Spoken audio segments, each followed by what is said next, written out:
नागपुर में राष्ट्रवादी कांग्रेस पार्टी की हलचल तेज। पार्टी के राष्ट्रीय सचिव और पूर्व विधायक राजेंद्र जैन का एक दिवसीय दौरा सोमवार को शहर में हुआ।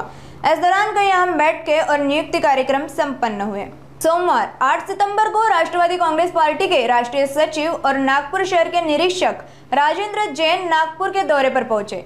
गोंदिया से प्रस्थान करने के बाद दोपहर 2:15 पर उन्होंने पार्टी के शहर और ग्रामीण कार्यालय गणेशपेट में आगमन किया। इस अवसर पर असंगठित कामगार समीक्षा बैठक और नियुक्ति कार्यक्रम आयोजित किया गया।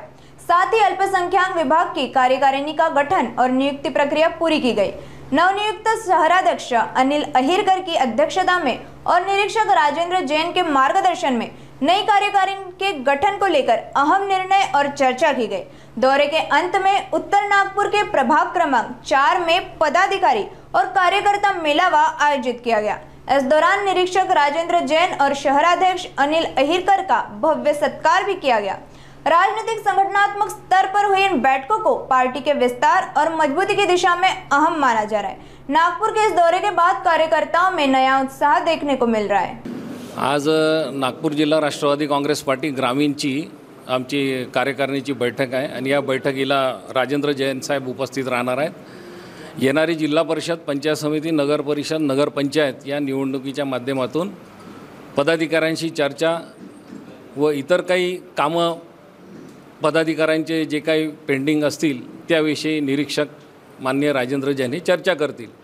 संपूर्ण तालुक्यातून आमचे विधानसभा अध्यक्ष, तालुका अध्यक्ष, सगळे फ्रंटल सेलचे प्रमुख अध्यक्ष आणि प्रमुख पदाधिकारी प्रामुख्याने इथं उपस्थित आहेत आणि आजच्या मीटिंगमध्ये येणाऱ्या जिल्हा परिषद, पंचायत समिती व इतर काही महत्त्वाच्या गोष्टींवर चर्चा विनिमय होणार आहे।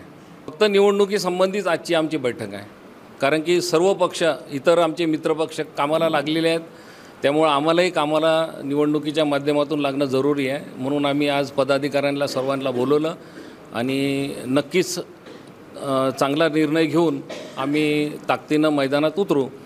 निवडणुकीमध्ये युती होईल नाही होईल हा नंतरचा प्रश्न आहे, परंतु पहिले सन्मानजनक जर आम्हाला सीट्स मिळतील, उमेदवारी पण आमचे चांगले उमेदवार आमच्या जो आहेत त्यांनाही मान सन्मान झाला पाहिजे, या दृष्टीने आम्ही विचार करू आणि वरिष्ठ जो निर्णय देतील त्या वरिष्ठांच्या निर्णयावर आम्ही खंबीरपणे उभे राहू।